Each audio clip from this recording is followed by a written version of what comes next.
우리가 교회 다니면서 교회라고 하는 거, 우리가 교회라고 하는 건 너무나 중요합니다.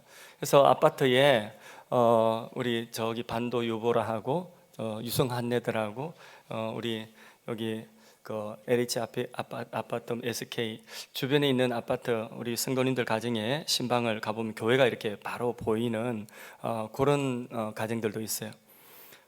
아파트 뷰 중에 최고 좋은 뷰는 교회 뷰. 그래서 교회는요, 우리 신앙생활 너무 중요해요. 너무 중요한데, 이 바른 교회관을 가져야 돼요. 내가 생각하는 교회가 아니라 성경이 말씀하는 바른 교회관을 가지는 것은 너무나 중요합니다. 그래서 오늘 두 번째 시간, 주님이 세우신 교회의 모습을 봅니다.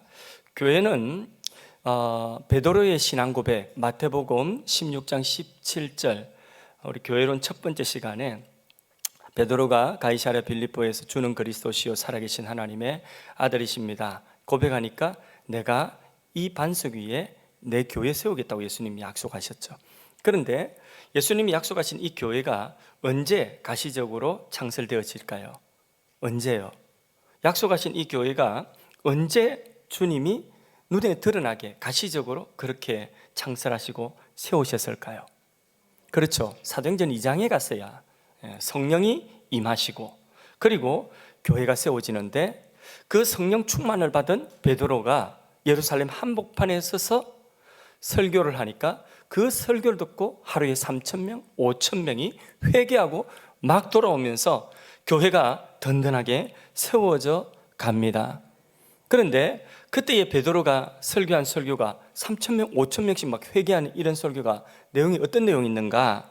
사도행전 2장 36절을 화면을 보시고 같이 한번 읽어보겠습니다. 시작. 그런즉 이스라엘 온 집은 확실히 알지니 너희가 십자가에 못 박은 이 예수를 하나님이 주와 그리스도가 되게 하셨느니라.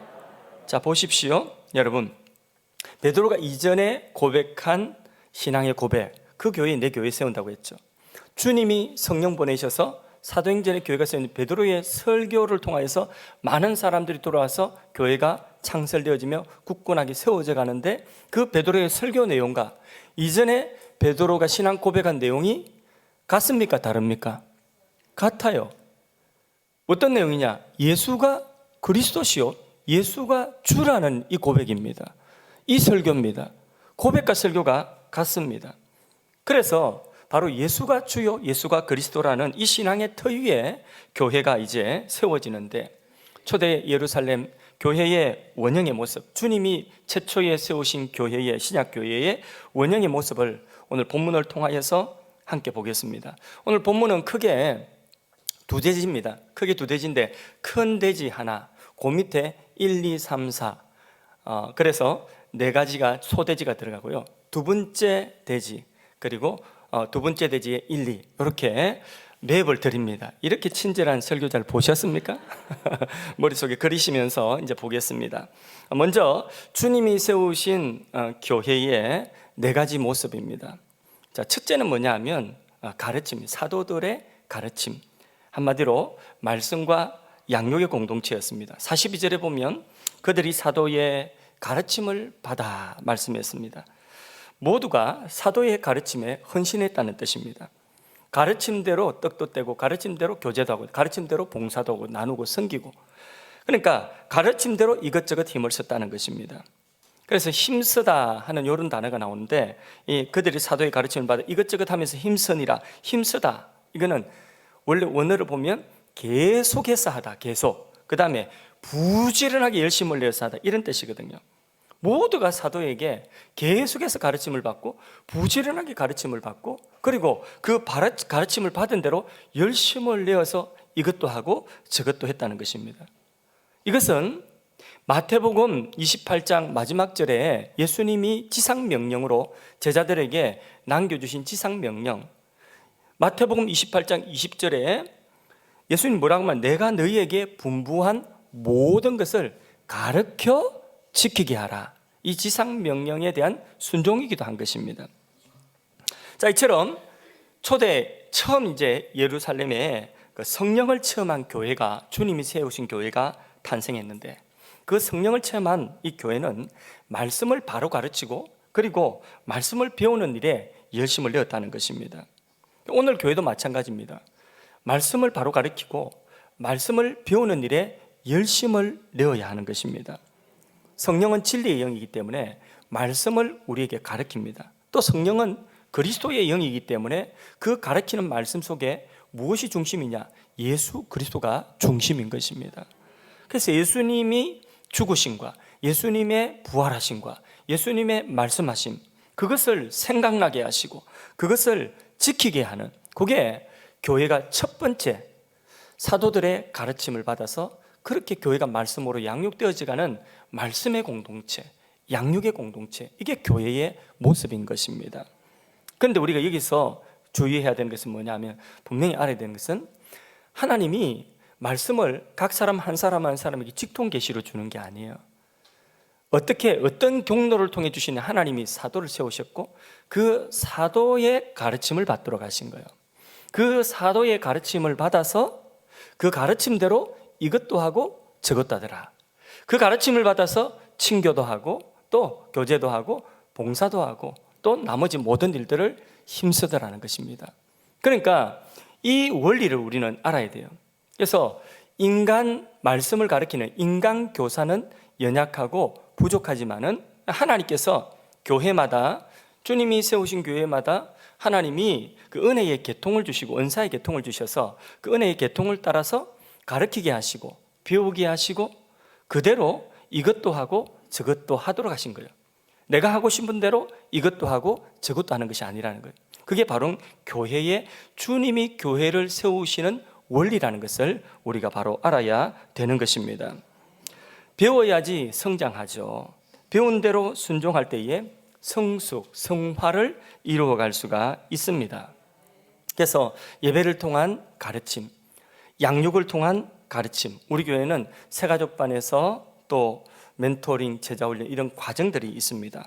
양육과 훈련의 과정들을 통해서 열심히 부지런하게 배우고 배운 바를 배운 바대로 그렇게 이것도 하고 저것도 할 때에 주님의 교회가 든든하게 세워져 간다 하는 이 원리를 우리가 꼭 붙들고 아멘 할 수 있기를 바랍니다.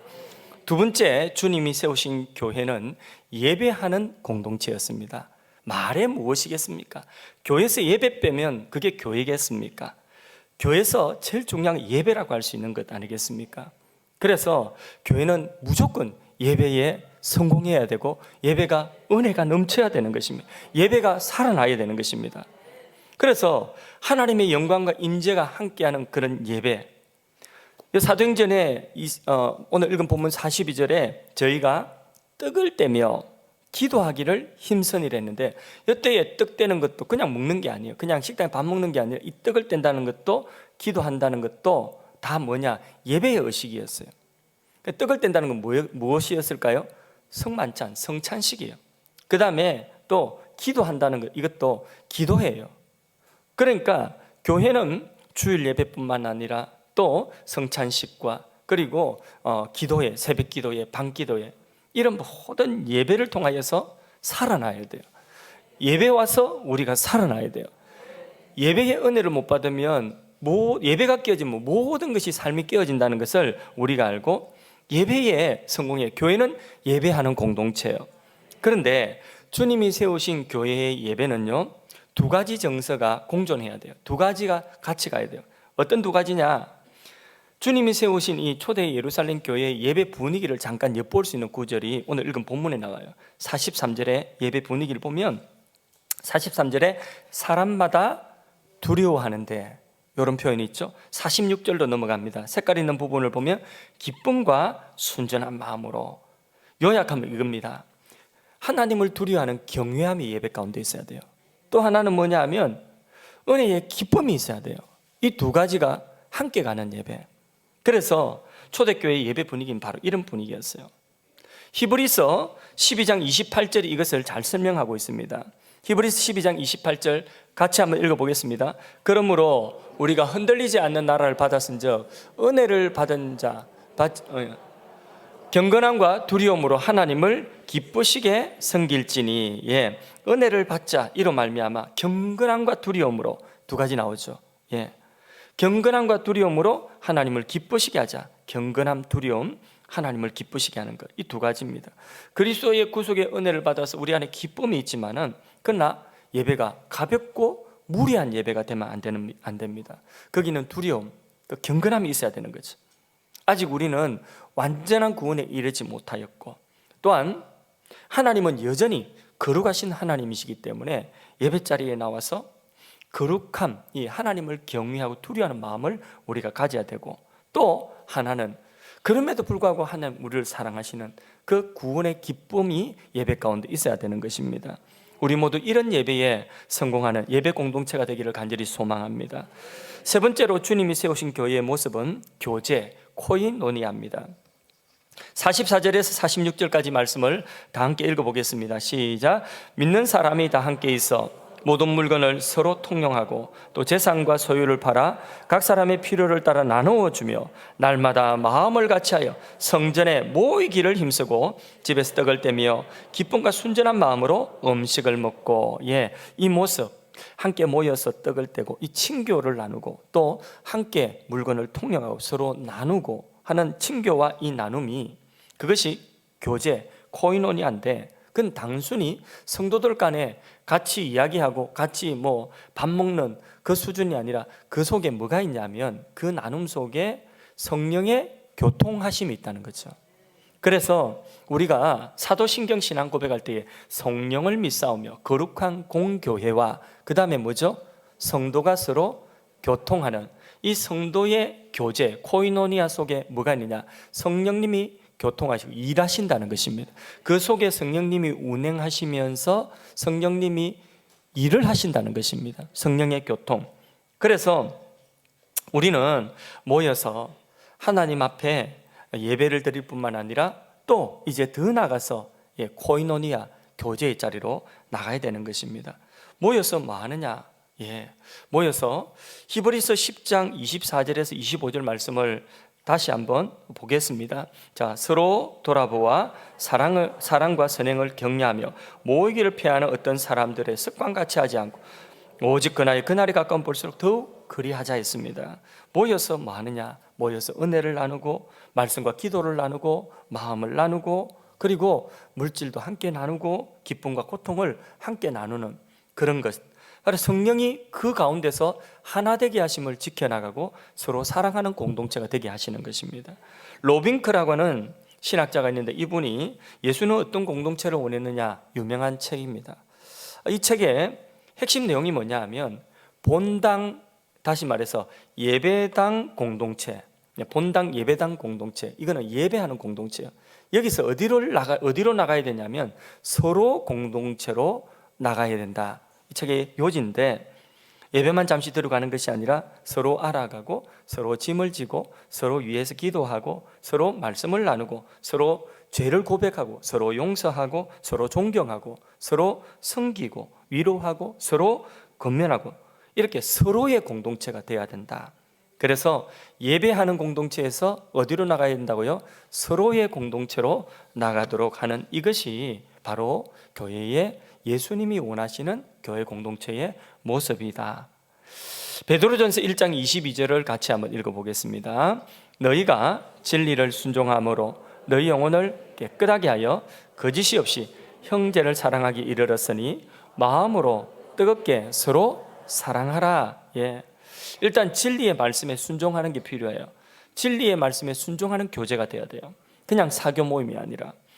또 그 영혼이 깨끗함을 입고 자라가야 되고, 그리고 거짓이 없이 사랑하되 서로 어떻게 사랑하라고 했어요? 뜨겁게 사랑해라. 요즘 되게 춥죠, 그죠?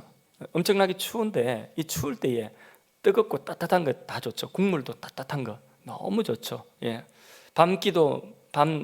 심야기도 마치고 나면 떳떳한 라면 국물 너무 좋은데, 겨울에 예전에 가면 포장마차 같은데 어묵 있잖아요. 어묵. 그 어묵 학교 앞에 가면 있는데 어묵 꼬지 이렇게 들어가지고 간장 찍어서 빼먹고 나서 그 다음에 뭐 먹죠? 플라스틱 그 종바리 같은데 국물, 어묵 국물 떠먹으면 무시 넣고 해놓은 국물 이거 마시면 그러면 막 입에서 김이 막 나오면 얼마나 따뜻합니까? 그죠? 예, 그런 생각 다 나죠. 겨울에 따뜻한 거 좋죠. 피차 뜨겁게 사랑하라. 설교 준비하면서 요 화면을 한번 보겠습니다. 이게 남극에 황제 펭귄이라고 하는데 요 펭귄들이 이렇게 모여 있어요.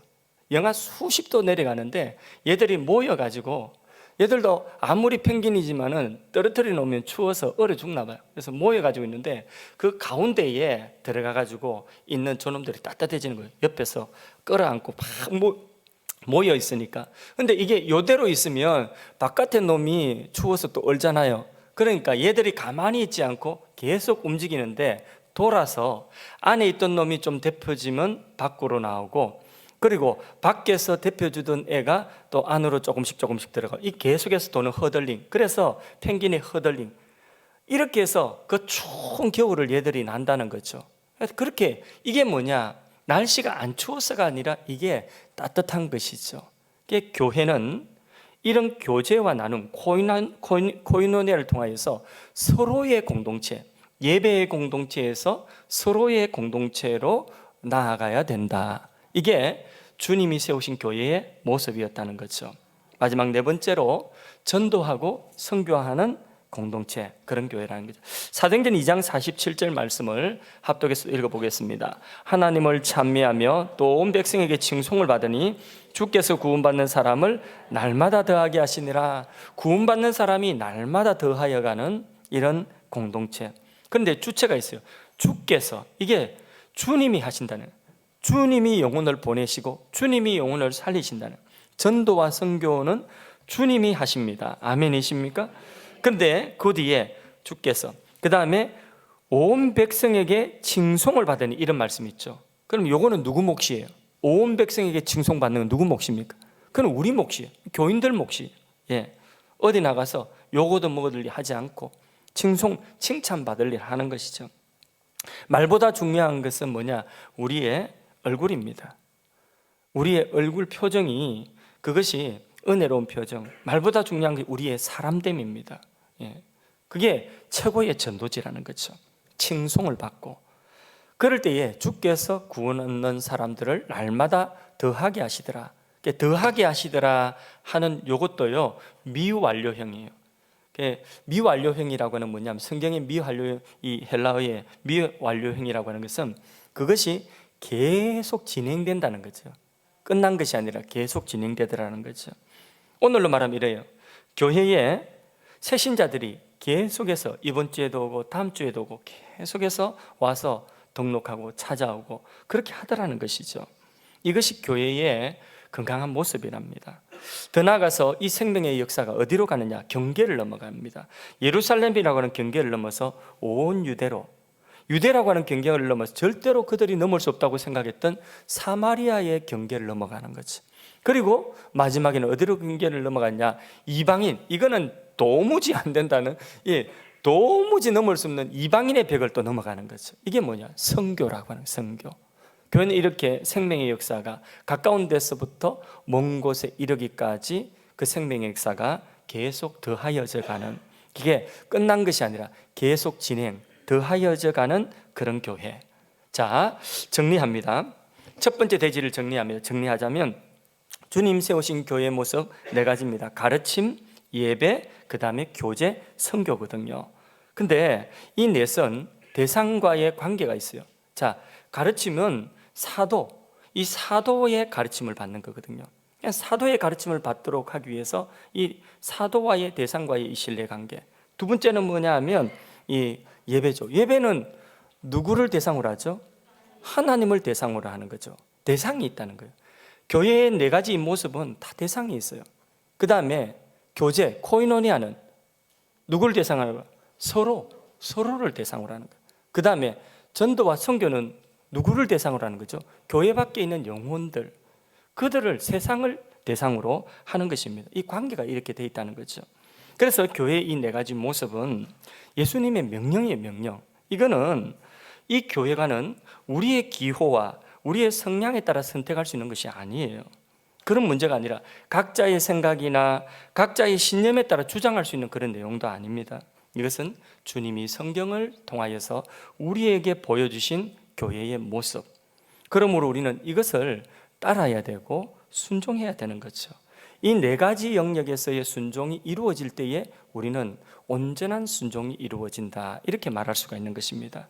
자, 이제 큰 두 번째 대지입니다. 자, 네 가지 이 교회의 모습, 이 교회의 네 가지 모습의 상호 연관성과 그리스도 중심성인데, 먼저 상호 연관성입니다. 이 네 가지는 상호 연관되어져 있다는 것입니다. 별개의 것이 아니라는 거죠. 자, 예를 들어 볼까요? 예배와 다른 나머지 교제, 또 선교, 또 양육, 이 모든 것들이 예배와 분리되어진 것이 아니에요. 모든 은혜의 출발은 예배에서, 그리고 그 예배에서 사도의 가르침으로 하나됨, 교회의 하나됨, 그래서 교제, 또 양육, 그 다음에 세상을 향한 선교, 이런 모든 것들이 예배와 뗄래야 뗄 수 없는 관계라. 우리 교회가 예배가 없어 보세요. 예배에 불이 없어 보세요. 선교 못 나갑니다. 선교할 힘이 없어요. 또 예배 시간에 은혜 안 되는데 다른 시간에 모이라면 모이겠습니까? 안 모입니다. 예배도 은혜가 안 되는데, 죽겠는데 다른 시간에 모일 수가 없어요. 봉사할 힘이 없어요. 그러니까 예배와 다른 모든 것들이 하나로 연결되어져요. 상호 연관성이 있다는 거예요. 그럼 교제와 양육은 어떻게 연관이 있을까요? 풍성한 교제 속에 사람이 자라고 사람이 세워지는 거죠. 양육과 예배는 어떤 관계가 있을까요? 말씀의 양육을 받아서 하나님이 어떤 분이신가 더 분명하게 알아가면, 그러면 그 하나님을 더 잘 섬기고 싶고 더 예배하고 싶은 그런 마음이 우리 안에 일어나는 것입니다. 양육과 교제가 어떻게 관계가 있느냐? 양육은 교제의 힘을 불어넣어주는, 나누고 섬기는 이 코이노니아, 이 섬김과 봉사에 양육이 계속해서 따라줘야지, 그래야지 탈진하지 않고 계속해서 인풋이 되어져야지, 그래야지 기쁨으로 사역을 나누는 사역을 계속할 수가 있는 것입니다. 예배와 양육, 이것이 선교와 어떻게 관련이 있을까요? 예배 드리면서 우리가 은혜 받고 양육 받으면서 세상을 향한 하나님의 마음을 거기서 우리는 비로소 배우는 것 아니겠습니까? 그러면 이제 세상을 향해 나가는 거죠. 교제와 선교 어떻게 상관이 있을까요? 공동체 교제가 강해야지 크고 작은 일들을 할 수 있어요. 선교도 할 수 있어요. 그러니까 예배만 잘 드린다고 나는 모든 걸 다 했다가 아니라, 또 어떤 사람은 선교만 나는 열심히 한다고, 선교단체는 열심히 쫓아다니는데 그 기도회도 가고 이러는데 정작 본교회에 예배도 못 드리고 뭐 이런저런 것들 하지 못하고 교제도 없고 이렇게 한다고 한다면 그것은 교회론으로 볼 때 이건 건강하지는 못한 것입니다. 이 넷이 하나를 잃게 되면 전부를 다 잃어버리게 되는 것입니다. 따라서 하나님을 향한 예배, 그 다음에 자신의 생활을 위한 양육, 그 다음에 공동체를 위한 교제, 세상을 위한 선교, 이것이 한쪽으로 치우치지 않고 균형 있는 모습을 구현해 나갈 수 있는 그런 교회, 이게 주님이 원하시는 교회, 주님이 세우시는 교회라고 하는 것입니다. 우리 교회가 이런 교회 되기를 바랍니다. 물론 그거는 개인은요 선교에 또 집중하시는 분들 있어요.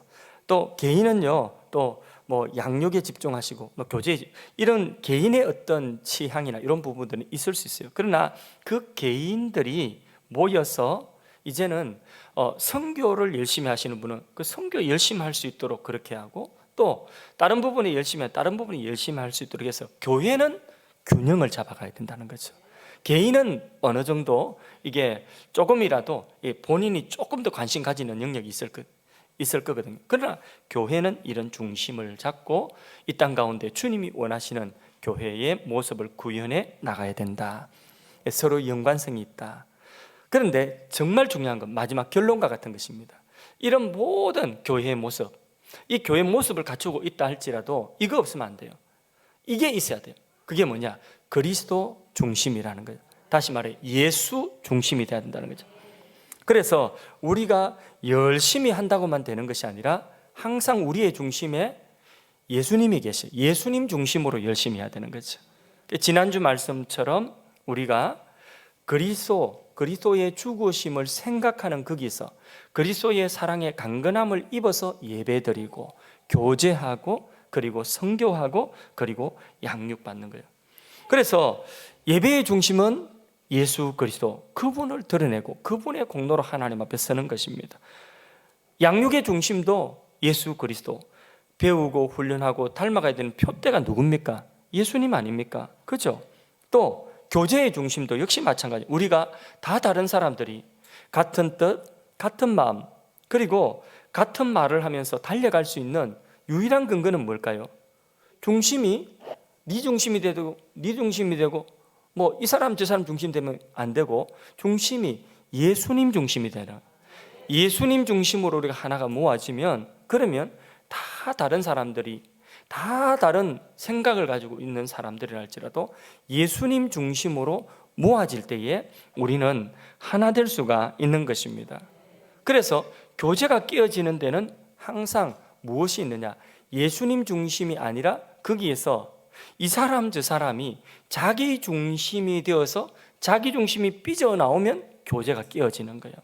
그래서 나 봐달라, 내 말 들어달라, 내 뜻대로 안 되면 안 된다 이러면 그 자기 중심이 들어가는 데서 이게 삐져나오면, 여기저기서 자기 중심 나오면 그러면 교제가 깨어지는 거예요. 하나됨, 온전한 코이노니아는 중심이 하나가 될 때에 그게 가능해요. 우리가 절대로 하나 되기 쉽지 않아요. 그런데 하나 되는 것은 정말 신기한 일인데, 그 신기한 일은 예수 중심으로, 그리스도 중심으로. 그래서 우리 연초에 처음 시작하면서 제가 외친 게 뭡니까? 예수로 충만하자는 거 아닙니까? 제발 예수로 충만합시다. 제발 우리가 예수님 중심 되고 예수님 앞세웁시다. 나는 십자가에 못 박고 예수님 중심이 되어지면, 그러면 뭐가 되느냐? 이 온전한 교제가 이루어질 수가 있는 것입니다. 선교도 마찬가지고 전도도 마찬가지. 우리가 나가서 전파하는 것은 예수 그리스도를 전파하는 것이지 다른 걸 전파하는 게 아니지 않습니까? 그래서 예수님을 중심에 두지 아니하면 예배도 양육도 교제도 선교도 온전한 교회됨도 안 된다는 거죠. 예수님을 중심에 두면, 그러면 예수 중심, 예수로 충만하면 예배도 교제도 양육도 전도도 선교도 다 이것은 주님이 이루시는 교회의 모습으로 흔들리지 않고 아름답고 풍성한 열매를 맺을 수가 있는 것입니다. 그래서 우리 개인의 삶도 그래요. 교회 공동체에 지체된 우리들도 우리의 중심이 그리스도가 중심이 돼야 돼요. 그리스도의 사랑의 강건함을 잊고 그 사랑에 이끌림 바 되어야 됩니다. 그리고 우리가 약해질 때마다 뭘 생각해야 돼요? 그리스도의 죽으심을 생각해야 되는 거죠. 그분의 죽으심의 그 이유가 뭔지 그것을 생각하며 그분의 죽으심에 나의 자아도 함께 죽을 때에, 그때에 공동체가 세워지는 거예요. 주님의 몸인 교회가 온전히 세워지고 그 교회 통하여 세상의 음부의 권세가 흔들지 못하며, 그리고 그 권세 이기고 천국 열쇠 가지고 생명을 살리는 구원의 역사, 생명의 역사를 이루어갈 수가 있는 것입니다. 우리 교회는 예배의 공동체입니다. 양육의 공동체입니다. 풍성한 교제와 나눔이 있는 공동체입니다. 선교의 공동체입니다. 이 공동체로 흔들리지 않고 주님 사명 감당할 수 있기를 간절히 소망하고, 공동체에 지체된 여러분들을 주님의 이름으로 사랑하고 축복합니다. 찬양 하나 하겠습니다. 교회를 교회되게 우리를 사용하여 주소서. 찬양합니다.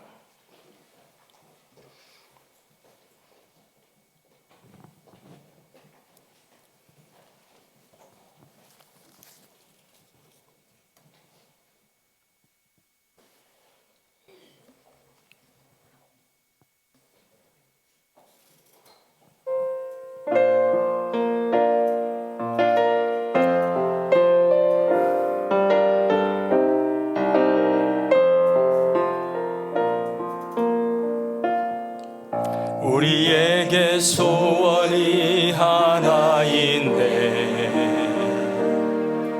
주님 다시 오실 그날까지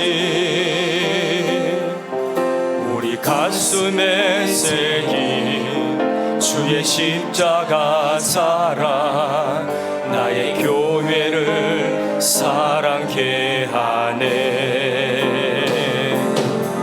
주의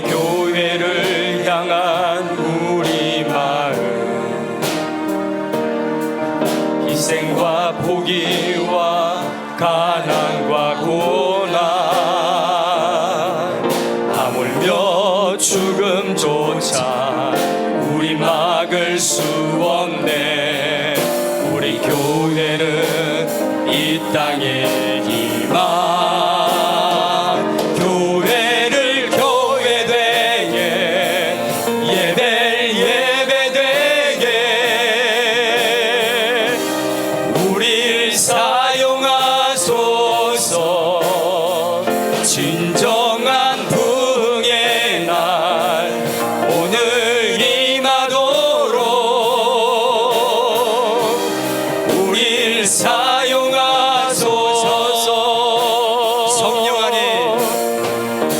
성령 안에 예배하리라.